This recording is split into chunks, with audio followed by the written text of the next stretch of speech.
الحمد لله، والصلاة والسلام على رسول الله صلى الله عليه وسلم وعلى آله وصحبه ومن والاه، وبعد.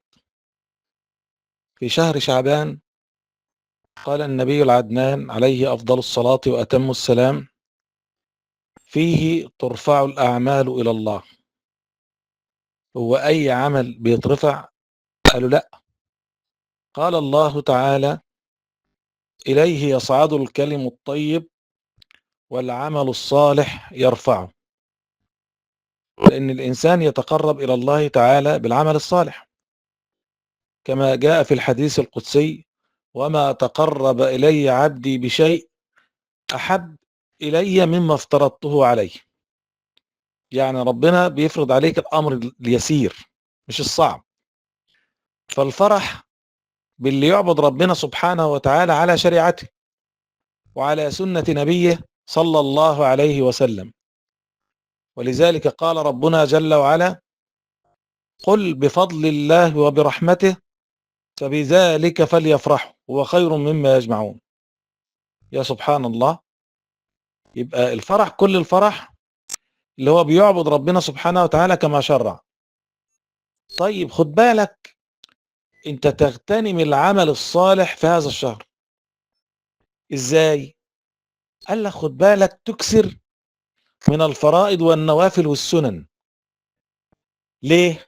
قال لك اولا خد بالك ان السنن دي بتكمل الفرائض، كما جاء في الحديث: ان اول ما ينظر من عمل العبد الصلاة، فان وجدت تامة كتبت تامة، وان وجدت ناقصة قال الله تعالى للملائكة: انظروا هل لعبدي من تطوع، يعني من نوافل، فيتم بها ما انتقص من فريضة، ثم يصار بعمله هكذا.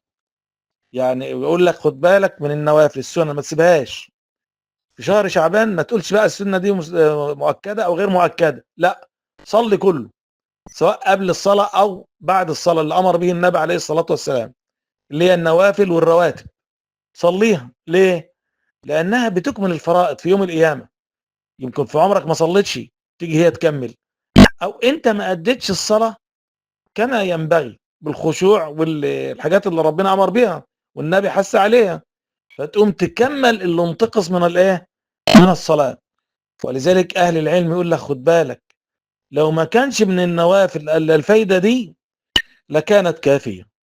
يبقى اول حاجة خد بالك من النوافل، ما تسيبهاش، حافظ عليها. ليه؟ قال لك لانها بتديك حاجة كمان. هي الحاجة التانية دي، قال لك خد بالك ان انت لما بتعمل عمل صالح ايه اللي بيحصل؟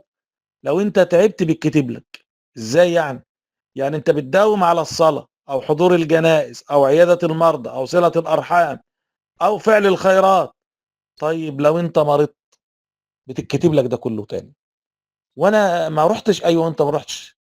طب مين اللي قال الكلام ده؟ اقول لك النبي. خد بالك العمل الصالح ده قال صلى الله عليه وسلم: اذا مرض العبد او سافر كتب له من العمل مثل ما كان يعمل وهو صحيح مقيم. انت بتحافظ على الصلاة في جماعة، جيت مرض قعدت في البيت، بيكتب لك ثواب الصلاة وانت في جماعة. ليه؟ لانك انت مداوم على الصلاة في جماعة. خد بالك.